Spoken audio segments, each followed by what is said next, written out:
One day I'm gonna be everything I wanna be. I don't let it get the most of me.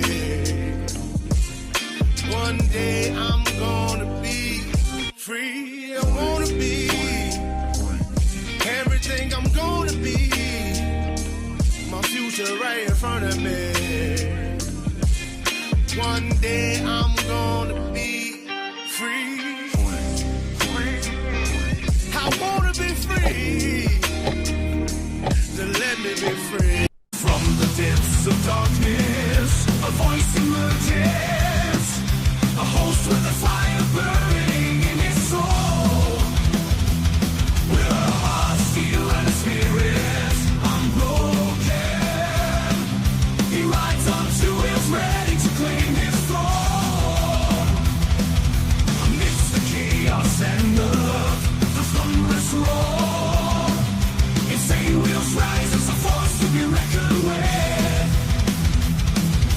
Fueled by the power that only metal can bestow, he takes his stand, refusing to submit. Insane wheels hear his battle cry. Metal and mayhem will never die.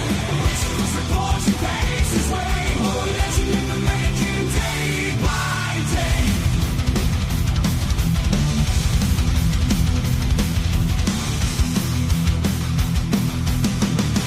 Good morning, Vietnam. Hopefully everyone's enjoying themselves, and hopefully you all had a wonderful Merry Christmas as well. I definitely know we did. And I got to spend it with you guys as well as we continue down what we're doing today. So check it out. We got U.S. launches strikes in Nigeria. Trump is to meet with Zelenskyy. I believe that's happening this upcoming Sunday, by the way. And then we have major California storms that are happening over there, obviously, in California on the West Coast. They're getting creamed, man. And I actually have some incredible footage of said whole ordeal over there. And let me go ahead and just show you a little bit of the destruction. This just came out 4 hours ago. Now, let me go ahead and bring down the volume because volume's always loud on these motherfuckers. But check this out. Watch this. Emergency crews in California released video showing homes and vehicles buried under mud and debris left behind by flash flooding and mud flows in San Bernardino County. Terrible. Look at that shit, bro. That's miserable.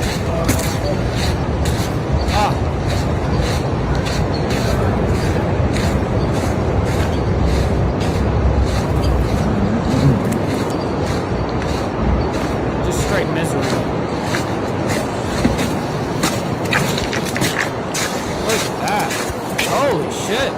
The whole thing is under. Oh, damn. Shit is hardcore, bro. Anyway, so like I said, we have a lot to discuss this morning, and I couldn't fit everything into the title, obviously. So the way that I have this is Barnes & Noble, there was a stabbing yesterday. There was a very quick update on this. We don't have much of the story yet. I'm sure there's going to be more throughout the next week. But Barnes & Noble stabbing, customer dead after attack. Very, very brutal and sad to see. We got Christmas storm rolls through Southern California, obviously, as you guys just saw. Not only did you see a whole bunch of, whether it be from mudslides, whether it be from flooding, whatever the case is. On top of that, there's certain parts of California that just got creamed with snow as well. Okay, so 15 hours ago, Trump launches Christmas night airstrike in Nigeria, targets terrorist scum. Shit. Yes. So that is on the basis of, Trump apparently 3 months ago gave a warning to the people over there of Nigeria and said, if you keep killing Christians, we are going to come back and strike you even that much harder, of course. And that's what was said about 3 months ago from Trump. And then this happens. And so anyways, we have a lot to discuss in that aspect, but we'll come back to that. Trump addresses Epstein investigation on Christmas Day. Yes, that did happen yesterday, I believe. Yes. And then U.S. launches strikes against ISIS in Nigeria. And those are the people that are killing the Christians, essentially. Which that's who they're pointing the finger at right now, is ISIS is doing it. Okay, and there was also a report just an hour ago. Trump to meet with Zelenskyy at Mar-a-Lago Sunday, which over there in, what is that, Palm Beach County or whatever, down there in Florida. And then we have a very interesting development that just came out right before I hit go live. We have SCOTUS blocks Trump's push to deploy National Guard in Chicago. That's a major L. Bruh. Just so you guys know, SCOTUS is the Supreme Court. So, all right, so that's our lineup for the morning. Before we get into it, let's go ahead and do our call to actions. Make sure you guys hit that like button as well as double tap that screen. Helps out the show immensely, and it's free to do so. And if you guys are new here, make sure you guys hit that subscribe button because it's also free. But let's go ahead and get into the money part. Please consider becoming a member. Starting only at $2.99 a month. We're making sure we're not breaking the bank out there with anybody. But check it out. This is what allows us to keep these lights on as well as be on these airwaves. So thank you guys for becoming members and staying members. All right, and little side note here, follow my Instagram at BallValveTV, where I post everything behind the scenes of not only my life, but as well as the show Millennial Food Time Breaking News. And not only that, but we got the campaign trail. You guys can be following me on the campaign trail. So that would be great. Also, direct message me on there. It's a great way to get a hold of me one-on-one. We also have a Discord server for all of you legends. Make sure you guys join up on that. One of the moderators will drop you a link. And if not, then go ahead and go into the video description box down below for all the links. And last but not least, all super chats, super stickers, gifted memberships, and membership signups are, of course, all going to be presented live and shouted out onto the show. But if you guys would like to skip that YouTube 30% brutal cut that they take from your hard-earned cash, we have these platforms right here that you guys can donate to. And, of course, I'll read them out loud just like a super chat. So I've got my emails up. And, of course, I will be shouting you guys out as they come through. All right, good morning to everybody. We got to get right into this. We got a lot going on here. We got Code in the building. Shout out to my man as well as Gary. Good morning to you guys. We got Dwayne as well as Rabbit of Chaos. Good morning to you guys. Thank you all so much for being here. We got SNS as well as Rebecca up there in Canada. Yes, ma'am. We got Liquored Up with Poncho as well. Good morning. Good morning. We got Steve Posey as well saying Happy New Year's week to all of you. Yes, that's right. It's right around the corner. Almost 2026 time. We got Jimmy Mack as well saying morning, Mike and family. Happy Felony Friday, bro. I like that. I like that. Make sure you guys hit the like button for Felony Friday. Let's see here. We're rolling down. We got Sick Bastard as well as thank you for the raid this morning, bro. I very much appreciate that. And thank you for having me on your show this morning. It's always a good time. How's the campaign going, Mike? Man, I truly love doing it. You know, going out, talking to people. The truth is what we're doing is the exact opposite of what the incumbent that we're currently running against is doing. We're doing everything he is not. He's not campaigning door to door like us. He is not going to business like us. He's not going, you know, he's catering to his donors and shit. That's usually what incumbents do. But anyways, we're gonna win this shit by the people. But enough of that. That's not why we're here. We're here for this stuff right here. So let's go ahead and get right into it. So we got Barnes and Noble stabbing customer dead after attack. Let's go ahead and see what happens here or is happening. My name is John. Why is it so low? And I do want to get to a developing story. It's super low. Follow out of West Palm Beach, Florida. Take a look at your screen. This is a post from the New York Times. I can't even bring it any higher. Luckily, this is a very short little clip here, a little segment. It's only 2 minutes. But for some reason, it's very, very low on their side. My side is cranked, by the way. Saying Christmas shopper was stabbed to death by mentally ill homeless man in Barnes. Oh, shit. What's up, Kel? We do have good morning. Video here coming in from our affiliates in that area. That is the suspect right there on your screen, appearing in court, 40-year-old Antonio Moore.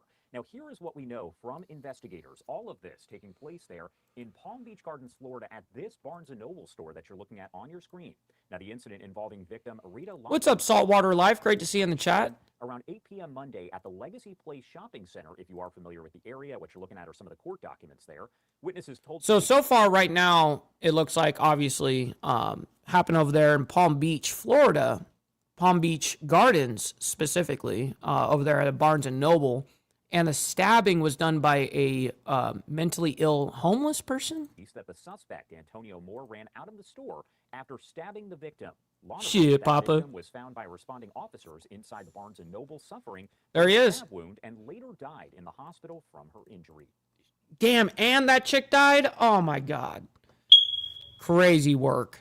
Now, according to the Palm Beach Gardens Police Department, in a statement to ABC News, they wrote, "This investigation is active and ongoing. Investigators are still trying to determine a motive for the attack." Jail records from the Palm Beach County Sheriff's Office show that Moore was booked on a charge of first-degree premeditated murder. The husband of the victim telling CBS 12 that his wife called him on her cell phone Monday night to inform him that she had been attacked. Legacy Place telling WPTV in Palm Beach County, quote, "We are deeply saddened by the tragic death of a customer following an incident on the property." Yeah, you can't even go to fucking Barnes & Noble without getting stabbed nowadays, dude. It's just, it's outrageous. It's outrageous, bro. All right, we're going to move on, though. Christmas storm rolls through Southern California. Yes, not only a white Christmas, essentially, but they also got smoked on the aspect of mudslides, rain, snow. They got it all. Hopefully this is not low, too. We'll see. Okay, we can't hear anything yet. All right, you're watching live now. I'm Austin Westfall. We've been back to normal audio, thank God. Tracking severe weather in Southern California. You're looking at a live look of downtown LA on this Christmas day. Some images from in and around. What's up, Johnny Reno? My man, good morning to you. Southern Great California, to see you. Showing some of this, flooding. Barnes & Noble is a bookstore here in the United States. I'm sure it's other places in the world too, but Barnes & Noble is a bookstore. In some cases. Stormy weather. What's up, Lane? Malibu, California. This is the same area where the Palisades fire burned. What's up, Lone Wolf? Almost a year ago at this point. Residents of SoCal. Real quick, before they get right into it, we got Sterling Wheel dropping a membership. My man, thank you so much for not only helping me, but someone in the Insane Wheels family, bro. I very much appreciate that. And yes, Naomi says hit the like button. Yes, absolutely. And double tap that screen on the vertical side. Thank you, guys. We got Papa D coming in with the $2 saying, have a blessed day. I'm out. Peace. Yes, sir. Much love, honor, respect to you, kind sir. Always appreciate you hanging out with us, bro. So thank you for the $2. Well, aren't used to getting huge amounts of rain, but that's certainly what they've been feeling in recent days. On the phone with us here is, we have Richard Bond standing by. He's a meteorologist with the National Weather Service's Weather Prediction Center. Richard, can you hear me? I can hear you fine. Good to speak with you. Yeah, but we can only hear you in one ear. With you too, Richard. Thanks for coming on, and Merry Christmas to you. We have a lot of images that we're showing, and we also have a live vantage point where we're seeing some crews in Southern California. They're just mopping up some of this wet stuff. In general, what Well, yeah, a whole bunch of mud. has the Weather Service been tracking in terms of rain and flooding in recent days in Southern California? We've been watching a plume of moisture coming up from the subtropics and been directed right into the transverse range, the east-west mountains north of Los Angeles, and the good upper support. So starting about 24, 36 hours ago, rain really started coming down. And I really thought that Southern California was going to have, it was going to miss Southern California for the most part, the whole storms that are coming through, but nope, they got it. In an organized fashion with rainfall rates to really cause a lot of problems. Looking back, we've seen anywhere from about 8 to... So, Lane, what's been lied about yet? Mountains we haven't done anything about any opinions. Parts of, so, Ventura, what are you getting at? Santa Barbara counties. What are you trying to prove? The good news is that there will be an improvement. Unfortunately, it's still going to take a while before we get there. In terms of... What's up, Kerry? Great to see you in the chat, bro. Good morning to you. Great to see you. Keeping the rainfall rates off, and there have been some other associated severe weather. I know there's been some instances of strong wind gusts from thunderstorms and maybe even an isolated tornado anywhere along the California coast. What we're looking at in terms of rainfall, though, is a continued risk of scattered instances of life-threatening flash. Shit, I mean, look at the. I mean, dude, the wind that's over there in Malibu. Shit is sideways. Wow. Sterling Wheel comes in with the 420 saying El Nino this year. Probably. But dropping in the 420, I very much appreciate that. You know what that stands for? That means we have to pull this out right here. Let's go ahead and pull one of these bad boys out. We've got a few to speak of here. So let's go ahead and grab one. Sterling Wheel, thank you for sponsoring the left-handed tobacco use right now. Feels ultra good to be a G. We got Prez in the building. Good morning, kind sir. Great to see you in the chat. California is a fraud-invested shithole anyways. Yes, Lone Wolf, that is true. That is true. I mean, I lived there for 29 years of my life and then moved here a year and a half ago. So I definitely do know that they are fucked. Flooding really tonight, anywhere from the Southern California coast into the Central Valley. We're watching at least one area of rain moving along. La Nina year. Into probably starting to approach the LA proper itself, but that'll move east, but we're still seeing another surge of moisture coming in for probably later tonight. And even as we get into early... What's up, Navy vet? So it looks like these guys really got it fucked. There was even a tornado warning? Are you serious? There was a tornado warning, including Santa Cruz, California, Scotts Valley, California, and Capital... I don't even know how to say that place. Until 1 p.m. That's fucking terrible. Wow. There was even a tornado watch over there. And Capitola, California. Capitola. Until 1 p.m. Pacific Standard Time. That means that this warning will remain in effect for roughly another 8 minutes. I know, Richard, you're with the Weather Prediction Center. When do we expect Southern California to be in the clear? It sounds like it's not going to come in the... Probably a couple days. Shit. We got Brother So Loud in the building. Shout out to my man. Great to see you from the boondocks of North Carolina. Shout out. Immediate future. When do we expect some of this stuff to move out? Oh, shit. We just got a big cash out. Hold on, real quick. Wow. Holy shit. Man, I wish I knew your name inside of the chat so I didn't have to dox your name, but I'll just say your first name. Amy coming in with the $10 fucking on the Cash App saying, Merry Christmas, everyone. Wow. Thank you very much, Amy. I very much appreciate that. That shit adds up very quickly, and it means a lot to me. So thank you very much for that. Merry Christmas to you guys. I was looking at that. Really, if we want to get to the point where there is absolutely nothing falling from the sky. Oh, saltwater life. Yes, that's awesome. To, push that off until... Thank you, guys.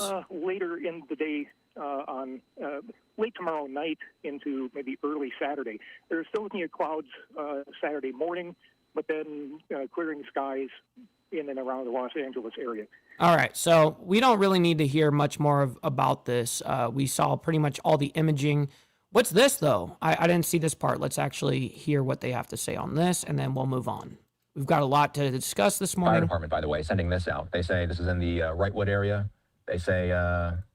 this is of the video that I showed you guys at the very, very beginning, how fucked they are right now. I mean, they are... grade A fucked. Let me go ahead and just show you real quick for you guys that are just coming in. I have this little video right here. Let me just go ahead and turn off the video or sound. So look at this. This is emergency crews in California released video showing homes and vehicles buried under mud and debris left behind by flash flooding and mud flows in San Bernardino County. And there's like cars under fucking mud. There's houses. I mean, completely submerged. Look at this car that's right here. This white car or whatever this is. Look, it's totally fucking just insane. The amount of destruction in that is just terrible. All right, so let's go ahead and get back into what they were talking about there because it was relevant to what they were talking about on here. That's the video of what I just showed you. They're just showing you a screenshot. And they're talking about a burn scar specifically here. They say the burn scar remains in... and I'm just kind of making my way through this. This is a little bit tough to make out. Basically, the fire department is in unified command with, so San Bernardino County Fire. And what's up, Tiffany? Good morning. And LA County Fire are in unified command. They're working on some of the weather in the region this morning. Crews strategically placed in neighborhoods that were severely impacted by the storm to help with recovery efforts.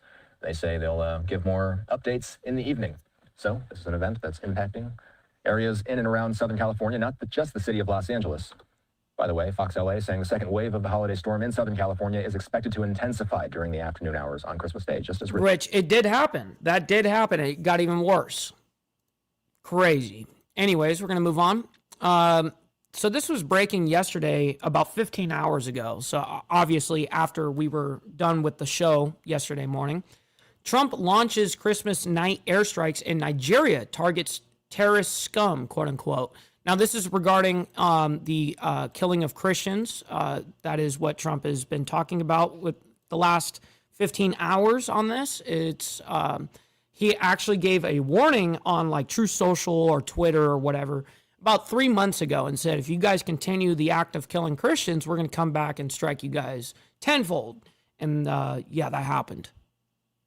Welcome back to Live Now from Fox. I'm Shauna Kalafi. A live look at the White House this Christmas evening. We are following breaking news from D.C. President Trump announcing that the U.S. has launched airstrikes in Nigeria. This is the post from President Trump on Truth Social just a few minutes ago. He said, tonight, at my direction as Commander-in-Chief, the United States launched a powerful and deadly strike against ISIS terrorist scum in northwest Nigeria. Real quick, Rebecca says, so is California drowning or burning? Both. It's kind of a thing, Rebecca, for sure. Southern California especially is always on fire. Saltwater Life says, headed offshore. Everyone have a blessed day. The Gulf of America fishing for wahoo.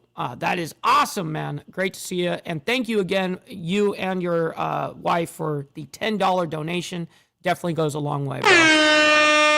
All right. And then Ted Garcia says, why are you watching a propaganda BS station? Well, tell me what's been that I've shown so far that's BS. I'm showing exactly what the President of the United States has said. So I don't know what's BS. I mean, he may be full of BS, but what does that have to do with what does that have to do with Fox? So I don't know. You guys are weird on this shit. Literally, you guys are some fucking retards sometimes. It's unreal. Targeting and viciously killing primarily innocent Christians at levels not seen for many years and even centuries. I have previously warned these terrorists that if they did not stop the slaughtering of Christians, there would be hell to pay. And tonight, there was. The Department of War executed numerous perfect strikes, as only the United States is capable of doing. Under my leadership, our country will not allow radical Islamic terrorism to prosper. May God bless our military, and Merry Christmas to all, including the dead terrorists, of which there will be many more if their slaughter of Christians continues. That was from President Trump. And we also have a reaction to that from Defense Secretary Pete Hegseth. He said the president was clear last month the killing of innocent Christians in Nigeria and elsewhere must end. The Department of War is always ready, so ISIS found out tonight on Christmas. More to come. Grateful for Nigerian government support and cooperation. Merry Christmas. Wow. So this was Pete Hegseth that she just read. The president was clear last month, the killing of innocent Christians in Nigeria. So I thought it was 3 months ago. So maybe I'm wrong on that. Maybe it was only a month ago. But he did come out onto social media somewhere, whether that be True Social, Twitter, whatever. And he said, yo, if you continue this shit, we're going to fuck you up. So Pete Hegseth clarifies that and says, that was the president was clear last month. The killing of innocent Christians in Nigeria and elsewhere must end. The Department of War is always ready, so ISIS found out tonight on Christmas. More to come. Again, that was breaking news from Washington, D.C. Tonight, President Trump announcing the U.S. has launched airstrikes in Nigeria. He says against ISIS terrorists there who have been committing violence and killing innocent Christians. That is from President Trump tonight. Brutal. All right, so let's go ahead. And as you guys know, anytime that we report any of these stories, I do my absolute best to go ahead and follow these stories as they go. I mean, this is what we do Monday through Friday. So anyways, we're going to get back into this. We got Trump addresses Epstein investigation on Christmas Day. So this did happen yesterday. Before we do that, though, make sure that you guys embrace your fuck-ups. Don't beat yourself up over past mistakes. You are going to fuck up again in the future, quite possibly in a most spectacular fashion. Why worry about yesterday's fuck-ups when you have tomorrow's fuck-ups to look forward to? You are a fuck-up, and fucking up is part of your growth process. Embrace the process. Shit. You know what's great, Nick, is I don't give a fuck about Nigerians, okay? So why would I want to hear anything that they got to say or what they're reporting? I mean, yes, I do like to hear what the opposition's got to say, but why would I be reporting their shit? Anyways, I don't know. I'm on my team. So anyways, let's go ahead and get into this regards to Epstein here. And my team is the United States of America. Don't get it twisted. Welcome back into Live Now from Fox. I'm Shauna Kalafi. On this Christmas Day, we have a new post from President Trump on Truth Social, this time addressing the Epstein investigation. This is it right here. What's up, Joseph, up there in Canada? Always appreciate you, my man. Thank you very much for hanging out with us. And he says, forget the haters, stop the cap. Yes, sir. Stop the cap. He says, money me, send me money a lot now. That's facts. Why are you talking about them? Because I can, Nick, and you can't do a fucking goddamn thing about it, huh? Ain't that a bitch? Yeah, sit down and shut the fuck up. So President Trump says, Merry Christmas to all, including the many sleazebags who loved Jeffrey Epstein, gave him bundles of money, went to his island, attended his parties, and thought he was the greatest guy on earth, only to drop him like a dog when things got too hot. Falsely claimed they had nothing to do with him, didn't know him, said he was a disgusting person, and then blame, of course, President Donald What's up, brother Dwayne? J. Trump, who was actually the one who did drop Epstein, and long before it became fashionable to do so. When their names get brought out in the ongoing radical left witch hunt, plus one lowlife Republican, Massey, and it is revealed that they are Democrats all, there will be a lot of explaining to do, much like there was when it was made public that the Russia hoax was a fictitious story, a total scam, and had nothing to do with Trump. The failing New York Times, among many others, was forced to apologize for their bad and faulty election reporting, even to the point of losing many subscribers due to their highly inaccurate, fake coverage.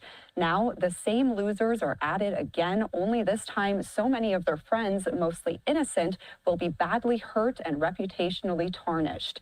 Damn. But sadly, that's the way it is in the world of corrupt Democrat politics. Enjoy what may be your last Merry Christmas. Post from President Trump on Truth Social. Here's the whole thing, man. Just give out the information. You know what I mean? This is something that we've been talking about a long time here. Just be transparent. And listen, I don't know. I think there's a lot of people that are scared of that shit coming out. And anybody that's involved in the whole operations of Epstein, all of that, whatever, should be held accountable. All of them, every single one of them. And if that's including Trump, then that includes Trump. But we have to go by the facts. So anyways, U.S. launches strikes against ISIS in Nigeria. Now, these are who Trump is holding responsible for killing of Christians over there. Take a look at Let's go ahead and see what's happening here. Here's a U.S. launches strike against ISIS in Nigeria. Right here, boom. As a new video clip released by the Trump administration shows the launch of the U.S. strike conducted Christmas Day on Islamic State forces in Nigeria. President Trump announcing the powerful and deadly strike, he says, on Christmas night, weeks after first accusing the West African country's government of failing to stop the persecution of Christians. Trump did take to Truth Social to post this right here, and this is just a portion of it. He says, tonight, at my direction as Commander-in-Chief, the United States launched a powerful and deadly strike against ISIS terrorist scum in northwest Nigeria, who have been targeting and viciously killing primarily innocent Christians at levels not seen for many years and even centuries. I have previously warned these terrorists that if they did not stop the slaughtering of Christians, there would be hell to pay, and tonight there was. Yep, and I guess that Trump had already told him, a month ago, hey, you keep doing this, we're going to fuck you up. U.S. Ambassador to the United Nations Mike Waltz had this to say when speaking to Fox News back in November. Clergy are being beheaded. Yeah. Churches are being burned. Families chased out of their homes simply for wearing a cross. We know how to take down terrorist networks, but we've done it all over the world. But I think there's a lot of other things we can do before that. The country of particular concern unleashes sanctions, withholds our aid, and we're seeing the Nigerian government move. And you are taking a look at the post here from Ambassador Waltz. Yeah, this is the ambassador to Nigeria here. Waltz, he posted from on the United strike States last night, kind of quote tweeting what President Trump had to say, saying, quote, Merry Christmas to the Christians in Nigeria and around the world who know tonight that the President of the United States will fight for them, end quote.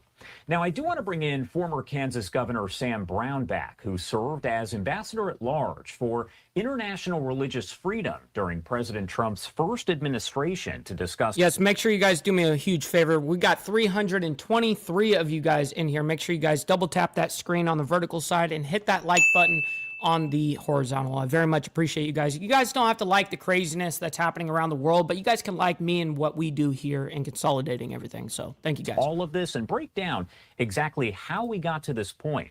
Sam, thank you so much for taking the time to be here with us today. Oh, happy to join you. And Merry Christmas. Still Merry in Christmas. background here. Yeah. And first off, can you break down for me, Sam, kind of how we got to this point? It's been building for really 15 years, I would say. You've really got a group of terrorist organizations, and I call it a terrorist convention that's taking place in Nigeria. This is the area they're concentrating on for the next caliphate. They lost in the Middle East. Now they're moving to this region in West Africa. They've destabilized several governments in the region. You've also got the Chinese and the Russians meddling in this region. And here's an area that the Nigerian government, in many respects, has just lost control of, which is typical, again, of how you get a caliphate started, how you get all these terrorist groups coming to this region. And then their primary target is destabilizing the government, killing Christians, and they'll kill Muslims that don't agree with them as well. And right here, as we pop this up, this is a post from U.S. Africa Command, AFRICOM. They say, at the direction of the President of the United States and the Secretary of War, and in coordination with Nigerian authorities, U.S. Africa Command conducted strikes against ISIS terrorists in Nigeria on December 25th, Christmas there. And again, we're learning all of this information, but there are still so many questions. Can you talk about which ISIS-affiliated group is... Well, let me see if there's, before he gets into those questions, because I do want to know that. I want to see if there's anything here in the description that's going to go ahead and give us anything here. Nope, it does not. So we have to operating there in Nigeria and how active it's been recently. You talked about how this has kind of been developing over time. You've got multiple groups, and then the groups themselves will splinter. You've got ISIS West Africa, you've got Boko Haram that's operating in the region, you've got ISIS Sahel, which is just that region that's operating. So you've got multiple ones that are operating in the Bella, it's insane. Region. Like I say, it's just really this gathering of terrorists that have decided this is the real place we can go next.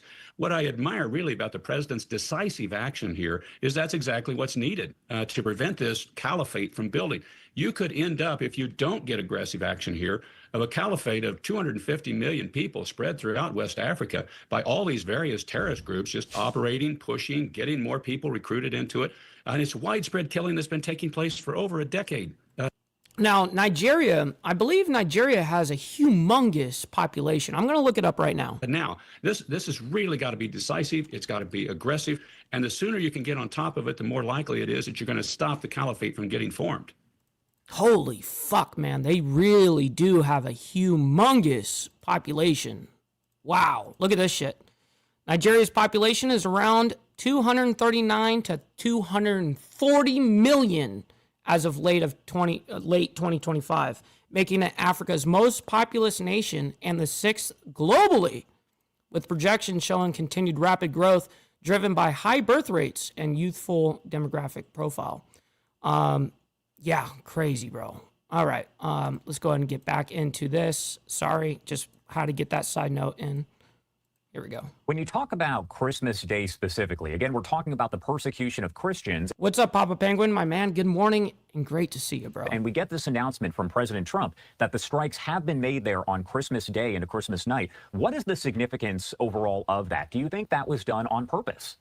I do. And normally Easter and Christmas are a couple of the most deadly days for Christians around the world in these countries where Christians get persecuted, like Nigeria. Nigeria is the most deadly country to be a Christian in the world. And this has been building, as we've talked about earlier. So I think the president's just sending a clear message. You normally kill a bunch of Christians on Christmas. We're going to strike back at you on Christmas so that you feel what you've been giving to Christians all this time. And I think it's a message to these terrorist groups around the world that persecute Christians. We're going to stand up. We're going to fight for them. When you talk about just what could happen here as the days progress, the weeks progress, is there any sort of danger now of retaliation against U.S. personnel anywhere across the region, across the country there, across the world as a result of this? What would you say? Oh, there is. We better be on heightened alert, particularly in those places that are on the front line type of countries, like this Middle Belt in Africa is one that you certainly would want people to be on high alert at this point in time, because they're going to say, we want to retaliate. Some of these groups want to draw the U.S. Into this, and this is kind of a showing of their abilities that they claim as jihadists. But yeah, you really want to be on alert at this point in time. And you don't know how much armament these groups have from Iranians, how much they've connected with them, how much they've connected with other countries that can supply them weaponry. Well, I want to know exactly what type of strike they used. Like this video right here. Like what's the exact artillery here? As far as U.S. relations there with Nigeria, where does all of that stand? And did Nigeria help out with this? Does this have any sort of impact on the U.S.-Nigeria relationship? Happy New Year, Bella. Of course, not about ISIS in Nigeria, but the Nigerian government. I was pleased to see that this was done in cooperation with the Nigerian government. I was concerned that we were just going to go in and they're going to go, wait a minute, we don't want this. They are losing control of the country. That's one of the big problems. There have been 3 countries where regimes have fallen in that very region of that Sahel. So this is not, some sort of moot question. This is in the air and it's in the region, in the atmosphere. So them working with the United States hopefully will help stabilizing. But long term, the Nigerian government has to get serious about protecting these Christians in their own. Well, yeah, I mean, it's now the government, because it's not the government doing the actual persecutions of Christians. It's these groups, right? And in particular, in this group, it's ISIS. So, yeah, very interesting. So, yeah, I mean, it should put pressure on the actual Nigerian government to, rein in their people, essentially. Own country. They've been slaughtered, they've been killed, they've been pursued, they've been hunted down, they've been kidnapped. Schoolgirls have been kidnapped for a long period of time. And the Nigerian government has been feckless in their response. So I think we've really got to get at a long-term solution in this situation, not just some military strikes, which are... Isn't that crazy? The higher the IQ, fucking the less birth rate there is. The lower the IQ, the higher the birth rate. It's just totally weird. Important and show the resolve of the United States on this, but we've really got to get at this on a long-term basis and allow the Christians to be protected in Nigeria and throughout that region. And this is actually from Secretary of Defense Pete Hegseth, who also is known there as the Secretary of War in the Trump administration. The president was clear last month the killing of innocent Christians in Nigeria and elsewhere must end. The Department of War is always ready. So ISIS found out tonight on Christmas. More to come. Grateful for Nigerian government to support and cooperation. Merry Christmas. All right, that is enough of this. I don't need to hear any more about it. We have an update that happened 2 hours ago. There's a report, Trump to meet with Zelenskyy at Mar-a-Lago Sunday. All right, so let's go and bring this up. This is regards to the president of, it is the same guy that's talking about this or whatever. Maybe they're just, whatever, different segments. We'll see. Yeah, okay, it is different segments. I got it. They just separated it differently right there. All right, so this is Zelenskyy, the president of Ukraine, is going to be having a sit down with Trump on Sunday over at Mar-a-Lago. Story that we are following here at this hour. This is all coming in as Ukrainian President Volodymyr Zelenskyy expected to meet with President Trump in South Florida as early as Sunday. That's right, Dirty. Axios reporter Brock Ravid, you see his post right here. He says the meeting between the two leaders is set for Sunday at Trump's Mar-a-Lago in Palm Beach County, Florida. Take a look. He says President Trump will meet with Ukraine's President Zelenskyy. According to a senior Ukrainian official, the existence of the meeting indicates significant progress in the negotiations over Trump's peace plan. Now, we also heard from Zelenskyy a bit earlier on today. He said that they reported on the latest contacts with the American side. We don't waste a single day. We've agreed on a high-level... Real quick, we got Mountain Woman. Great to see you in the chat. Good morning. Great to see you. Meeting with President Trump in the near future. A lot What's up, can Gilly? be decided before the new year. Glory to Ukraine. Zelenskyy added that he had a, quote, good conversation with U.S. Special Envoy Steve Witkoff and President Trump's son-in-law, Jared Kushner. President Trump has been working to end the war between Russia and Ukraine following Russia's invasion, which happened nearly 4 years ago. But his efforts have run into some issues since all of this kind of unfolded. Now, Zelenskyy did... And it's kind of crazy to think, I mean, I've been reporting on this war for a long time. I didn't start in the very, very beginning because I wasn't reporting news back then, which was 4 years ago. But I've been following this whole thing for about two and a half years. say this week that he would be willing to withdraw troops from the country's eastern industrial heartland as part of a plan to end the war overall. That is, if Moscow also pulls back and the area becomes a demilitarized zone monitored by international forces. Also important to note that Israel's Prime Minister Benjamin Netanyahu is also expected to meet with Trump. That meeting is set for next week at Mar-a-Lago. The official day as of right now is Monday. So if that is the case, it would mean that President Trump is meeting in Florida at Mar-a-Lago with Zelenskyy on Sunday, followed by Netanyahu on Monday. Wow. And then Netanyahu Monday. Keep you posted on all of that. Wow. Holy shit. There's a lot of shit going on. Very interesting. All right, real quick. We got to get the money part over. We haven't done that. All right, just get the money part done. Give me money. Money me. Money now. Me a money needing a lot now. Facts. Denied. Anyways, all right, let's go ahead and get into the next story here. Okay, so SCOTUS blocks Trump's push to deploy National Guard in Chicago. Now, if you guys don't know who SCOTUS is, that is the Supreme Court. So let's go ahead and bring this up. And now, here we go. News here, the Supreme Court has refused to allow the Trump administration to deploy National Guard troops in the Chicago area to support its immigration and crime crackdown. The justices declined the administration's emergency request to overturn a ruling by the U.S. District Judge April Perry that had blocked the deployment of troops, and an appeals court had also refused to step in. The High Court now sounding off, though. I do want to bring in Gerard Felitti, the senior counsel at the Lawfare Project, to discuss all of this a little bit further. Thank you so much for taking the time to be here with us today. It was a pleasure. Thank you for having me. Of course. And first off, can you break down in simple terms exactly what the Supreme Court really did decide here and the potential impact? And mind you, this just came out. Look, it's only got 1,000 views because it just came out. The Supreme Court decided was a ruling really on the process, on the procedure. It's not a ruling on the merits. What the Supreme Court said was that there was not enough of a factual record to support President Trump's invocation of that particular section of federal code to nationalize the federal guard and deploy them in order to protect government property. So this means that the Trump administration either has to flesh out more details to allow him to use that particular provision, or use other means to bring in the federal guard, the National Guard, to federalize it, or to use other measures for safety and control. And you are taking a live look at this hour over the city of Chicago and kind of expanding on what you said here. What legal authority did the Trump administration cite to kind of justify federalizing the National Guard, and why did the court really find it insufficient as we dig a little deeper into all of this?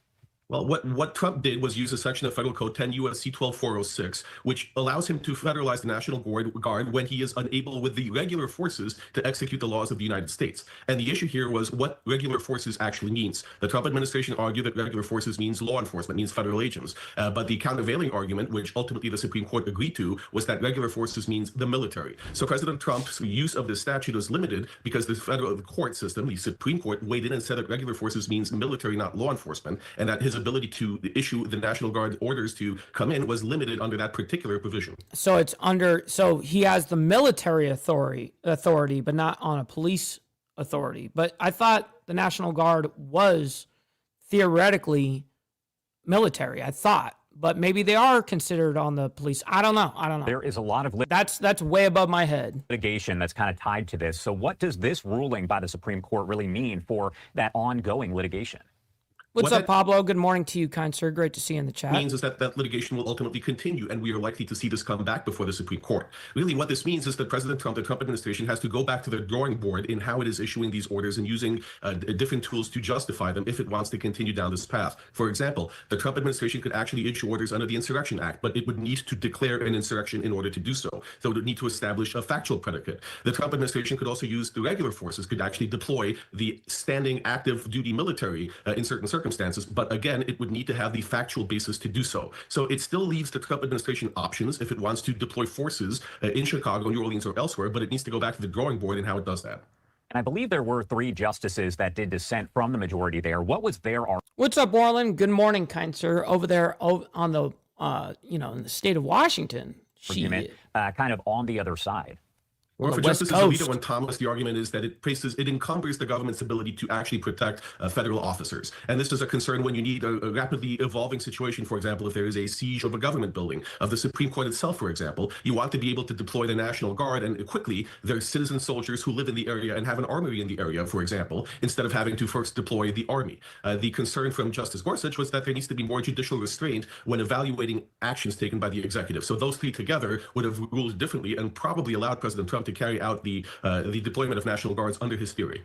And Chicago is not the only city that has the National Guard deployed where this whole situation is kind of played out. So does this Supreme Court decision there, the ruling, have any sort of impact on any other cities? Yeah, right. That's a good question. It does. It reinforces the notion that ultimately it's the states that are responsible for controlling the Guard. President Trump, wants to deploy the National Guard to New Orleans. There he is better working in tandem with a governor. So that's a big L for Trump. Bruh. Of Louisiana in order to get that done, and likely a sympathetic audience, giving the governor the authority under law and not having troops federalized. In other cities like Los Angeles, like Portland, where you don't have a receptive governor, President Trump can still send in the National Guard, but he would need to invoke the Insurrection Act or use other mechanisms, for example, deploying active duty soldiers in order to achieve the same end. So ultimately, the Supreme Court decision, this ruling, affects the way in which President Trump can authorize the Guard, but it does not limit him from doing so.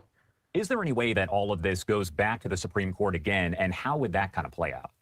Ultimately, it will. This decision itself was an interim decision based on procedure. It will go back to the lower courts for adjudication on the merits, and we can see an appeal of that. In other cities as well, where this is being played out, the factual record will need to be developed in order to expedite an appeal and bring it back to the Supreme Court. So we will absolutely see this and other cases come back to the Supreme Court about President Trump's use of the National Guard. This is definitely not the end. It will just require more analysis of the facts and the law in order to see whether these actions are justified or not. Anything that maybe the public out there or people in general just don't necessarily understand, maybe have a misunderstanding about everything that's playing out there in the court system related to this?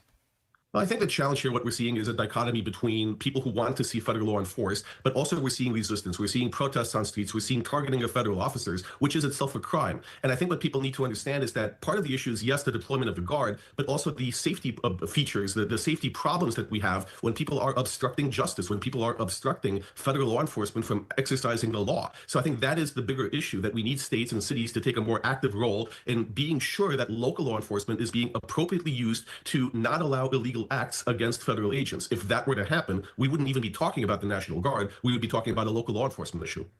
What do we need to be watching for as this does continue to play out in the coming This is the last question right here. days, weeks, and months? We expect to see more states, more Democrat-controlled states doing what Illinois did, which is pass an executive order or legislation limiting the use of President Trump's ability to federalize the Guard, which would set up litigation similar to this in other states. But what we really should be watching for is what President Trump does. Will he send in active duty troops? Will he invoke the Insurrection Act? Or will he pull back on the use of National Guard and let this play out in a legal system before doing more? Gerard, thank you so much for taking the time to be here as always. Anything we missed? All right, so we're going to go ahead and move on.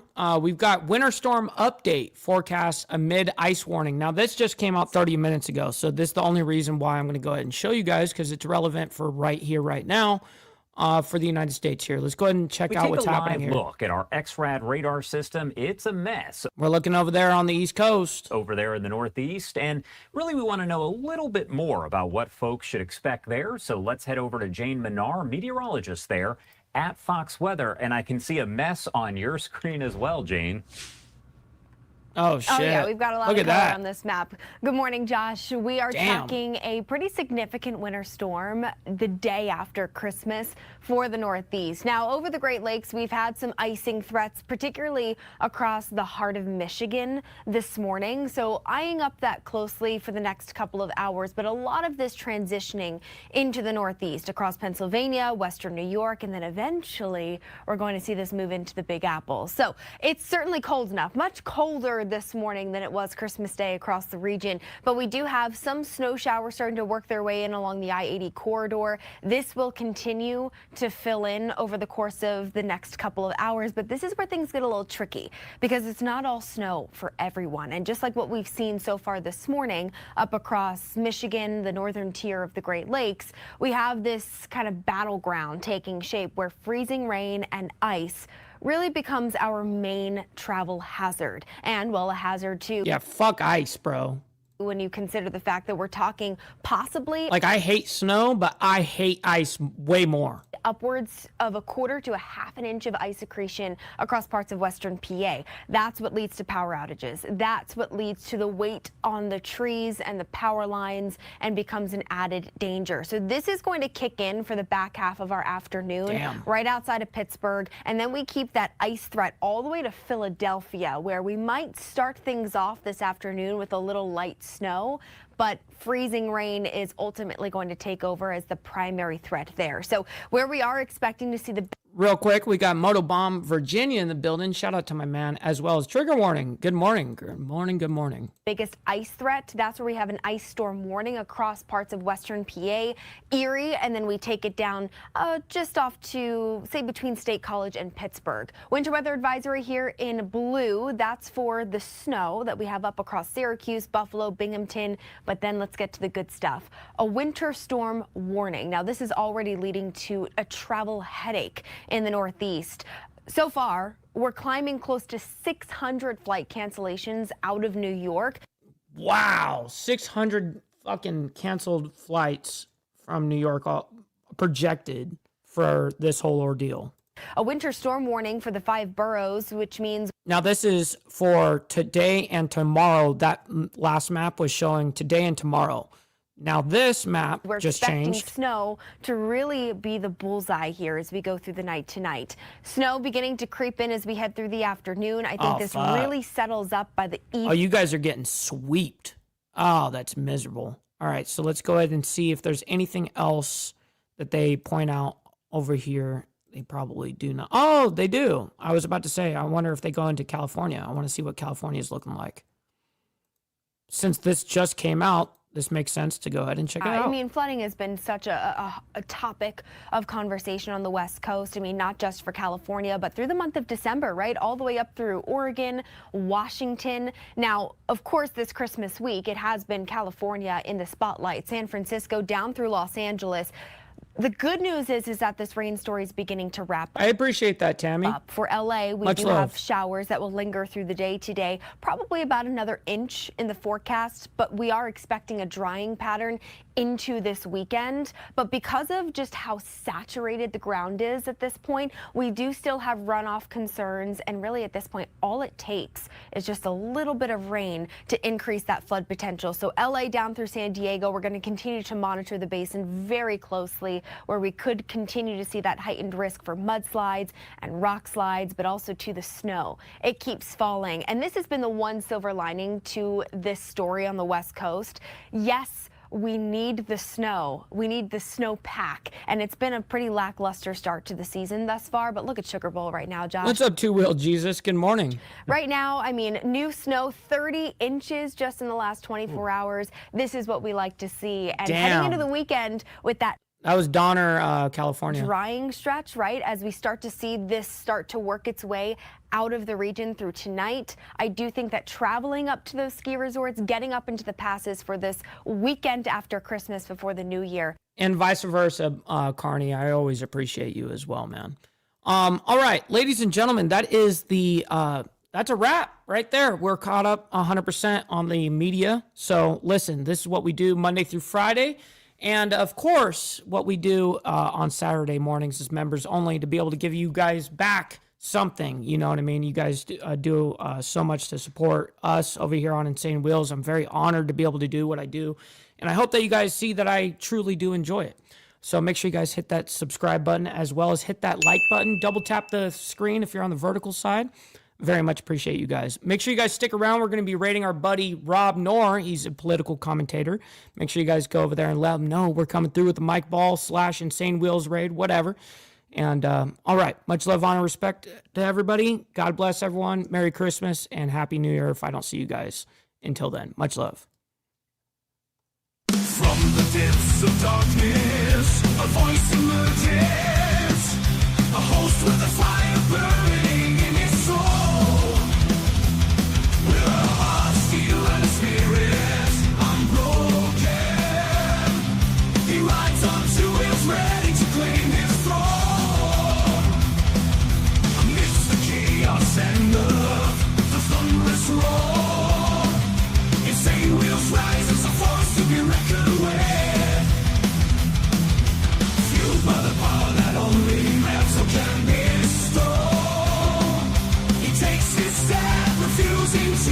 some mess.